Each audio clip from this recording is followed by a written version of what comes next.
चाहे तुम्हारे पास science stream हो, कॉमर्स हो या फिर आर्ट्स हो।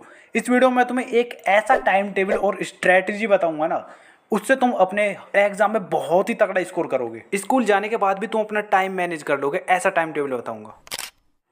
हाफ ईयरली हो, यूनिट टेस्ट हो, प्री बोर्ड हो या फिर तुम्हारे बोर्ड एग्जाम हो, सभी एग्जाम के लिए तुम इसी स्ट्रेटजी को फॉलो करो, फिर देखना तुम्हारे कितने तगड़े मार्क्स आते हैं। इस वीडियो के कुछ मिनट तुम्हारे आने वाले दिनों के हार्ड वर्क को स्मार्ट वर्क में बदल देंगी। वो कैसे, उसके लिए पूरा वीडियो तुम्हें कंप्लीट लास्ट तक देखना है।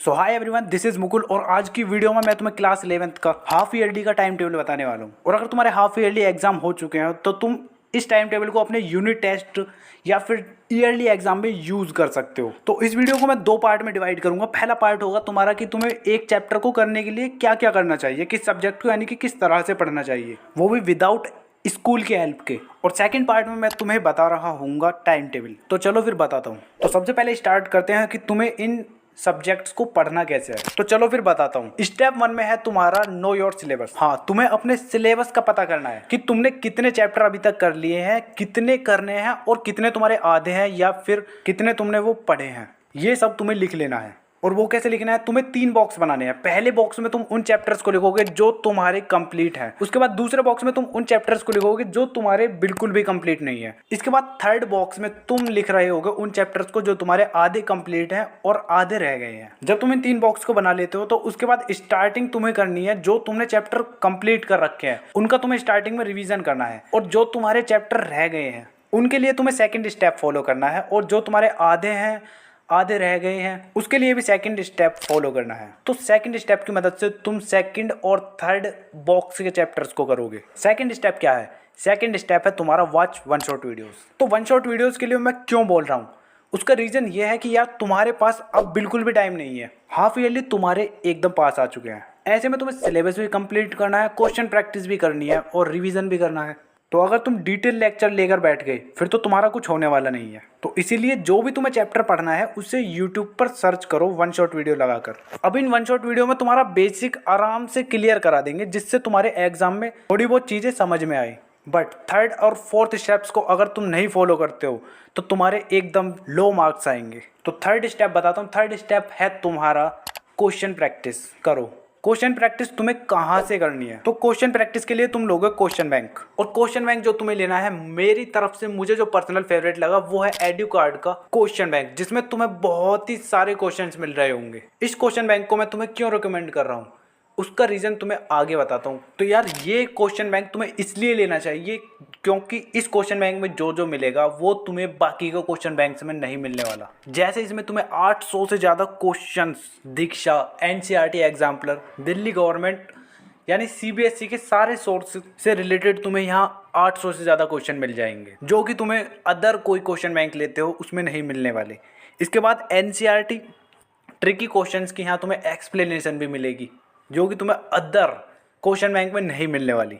इसके बाद एनसीईआरटी चैप्टर को समरी की फॉर्म में एक्सप्लेन किया हुआ है, ये तुम्हें बाकी के क्वेश्चन बैंक में भी मिल जाएगा। पर इसमें तुम्हें 20+ कॉम्पिटेंसी क्वेश्चन पर चैप्टर मिलेंगे। सभी चैप्टर के लिए तुम्हें 20-20 नए कॉम्पिटेंसी क्वेश्चन इसमें दे रखे हैं, जो कि तुम्हें बाकी के कोई भी अदर क्वेश्चन बैंक में नहीं मिलने वाले।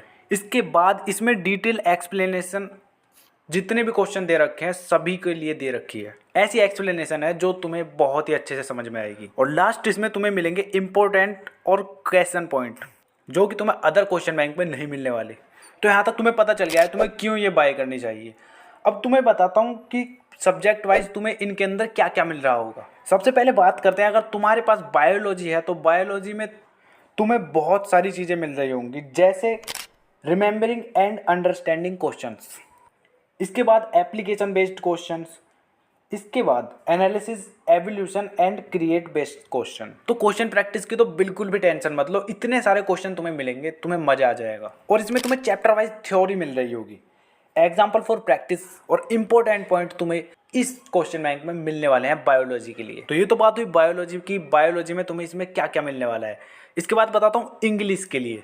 तो यार इंग्लिश में तुम्हें इसमें रीडिंग स्किल्स और ग्रामर, क्रिएटिव राइटिंग स्किल मिलेगी, literature, supporting content, significant morals और पोइटिक डिवाइस मिलेंगे। तो यार इसमें भी तुम देख सकते हो तुम्हें बहुत सारा कंटेंट मिल रहा है। तो बात करते हैं अपनी केमिस्ट्री की। तो केमिस्ट्री में तुम्हें इसमें चैप्टर वाइज थ्योरी मिलेगी, एग्जाम्पल प्रैक्टिस के लिए मिलेंगे, इंपॉर्टेंट पॉइंट्स मिलेंगे, रिमेंबरिंग एंड अंडरस्टैंडिंग क्वेश्चंस भी मिलेंगे तुम्हें इसमें, और एप्लीकेशन बेस्ड क्वेश्चन भी, और लास्ट तुम्हें analysis, evolution and create based question तुम्हें इस क्वेश्चन बैंक में मिलने वाले हैं। तो यार तुम्हें क्या से क्या कितना कुछ मिल रहा है इसमें, देखो तुम। अब बात करते हैं फिजिक्स की। तो फिजिक्स में तुम्हें इसमें मिलेंगे remembering and understanding question, number 2 पर मिलेंगे तुम्हें एप्लीकेशन बेस्ड क्वेश्चन, नंबर 3 पर मिलेंगे तुम्हें analysis, evolution and create based question, 4th पर तुम्हें चैप्टर वाइज थ्योरी मिल रही होगी, 6th पर तुम्हें इंपॉर्टेंट प्लस क्वेश्चन पॉइंट मिल रहे होंगे, और 5th पर तुम्हें प्रैक्टिस के लिए एग्जाम्पल मिल जाएंगे। तो यार अब बचता है तुम्हारा मैथमेटिक्स। तो मैथ्स में तुम्हें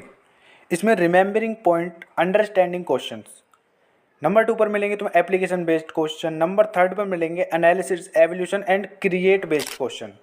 इसके बाद pictorial concept, illustrations, important plus question point. तो यार ये सब तुम्हें इस क्वेश्चन बैंक में मिल रहा होगा, और इन क्वेश्चन बैंक में तुम्हें चैप्टर के डिटेल नोट्स भी मिलेंगे। और बात करें इन क्वेश्चन बैंक के प्राइस की, तो प्राइस यार तुम्हारा डिसेंट प्राइस है इसका भी। अगर तुम मेरी लिंक से खरीदते हो तो तुम्हें थोड़ा बहुत डिस्काउंट मिल जाएगा।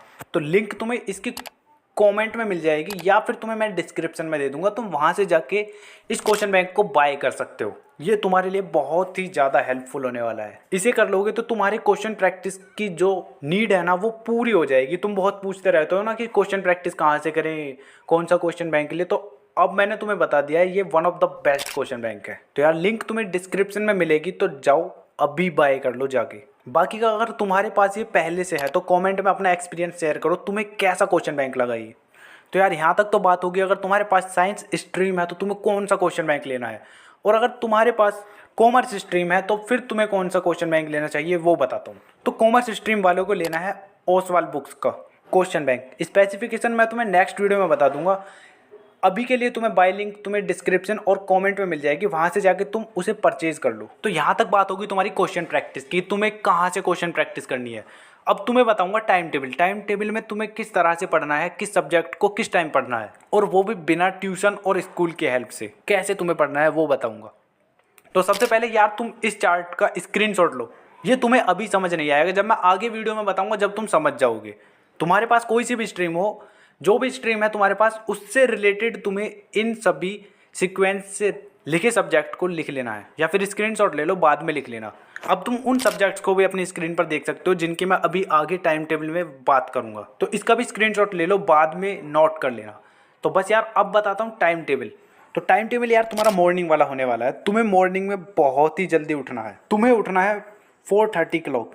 हाफ आवर तुम अपना फ्रेश व्रेश होने का लगाओगे। उसके बाद 5 से 7 तुम 2 सब्जेक्ट्स कवर करोगे। इस टाइम तुम ऐसे सब्जेक्ट पढ़ोगे जो तुम्हारे थ्योरी वाले हो, मतलब जिनमें तुम्हें चीज़ें याद करनी पड़े। 2 सब्जेक्ट तुम्हें कवर करने हैं। अब वो कोई से भी हो सकते हैं जो उनसे तुम्हारी स्ट्रीम हो। 45 मिनट तुम केमिस्ट्री पढ़ सकते हो, इकोनॉमिक्स पढ़ सकते हो, या फिर तुम 45 मिनट फिजिक्स भी पढ़ सकते हो, या फिर बिजनेस स्टडीज़। अब वो तुम्हारे ऊपर डिपेंड करता है। या फिर आर्ट्स वाले हो तो हिस्ट्री भी पढ़ सकते हो। तो 2 घंटे में तुम्हें 45 मिनट 2 सब्जेक्ट पढ़ने हैं, 15 मिनट का ब्रेक लेकर। जब वो कंप्लीट हो जाता है तो उसके बाद तुम स्कूल के लिए रेडी होगे। स्कूल के लिए रेडी होने के बाद जब तुम स्कूल चले जाते हो और वहाँ से आ भी जाते हो, तो आफ्टरनून में तुम आते हो 2 बजे घर। तो 2:30 पर तुम्हें बैठना है पढ़ने के लिए। उसमें तुम्हें क्या पढ़ना है, उसमें तुम ऐसे सब्जेक्ट पढ़ोगे जिसमें तुम्हारे न्यूमेरिकल हो या फिर थोड़े लिखने वाला सब्जेक्ट हो। तो उसमें तुम फिर पढ़ोगे 2 घंटे के लिए। मैथ्स पढ़ोगे 45 मिनट, मैथ्स पढ़ सकते हो, अकाउंट्स पढ़ सकते हो, या फिर बायो, जो भी तुम्हारी स्ट्रीम का सब्जेक्ट हो। उसके बाद 45 मिनट तुम पढ़ोगे बिजनेस स्टडीज़ या फिर फिजिक्स से रिलेटेड कोई भी टॉपिक। और इन दोनों 45 मिनट के बीच में तुम्हें 15 मिनट का ब्रेक लेना है। अब जब तुम्हारा इतना हो जाता है तो फिर तुम्हें बैठना है नाइट में। तो नाइट में तुम बैठोगे 7 बजे से। तो 7 से 9 2 घंटे के लिए फिर से तुम्हें बैठना है।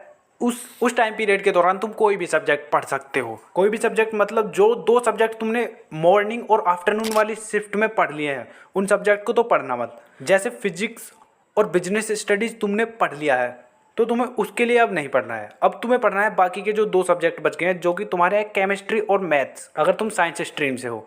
और अगर तुम कॉमर्स से हो तो तुम्हारा अकाउंट्स और इकोनॉमिक्स से बचता है, और आर्ट्स वाले हो तो तुम उसे मैनेज कर लो। तो अगर तुम साइंस ग्रुप के हो तो नाइट में तुम्हें पढ़ना है केमिस्ट्री, बायोलॉजी और मैथ्स, जो भी तुम्हारे पास सब्जेक्ट है।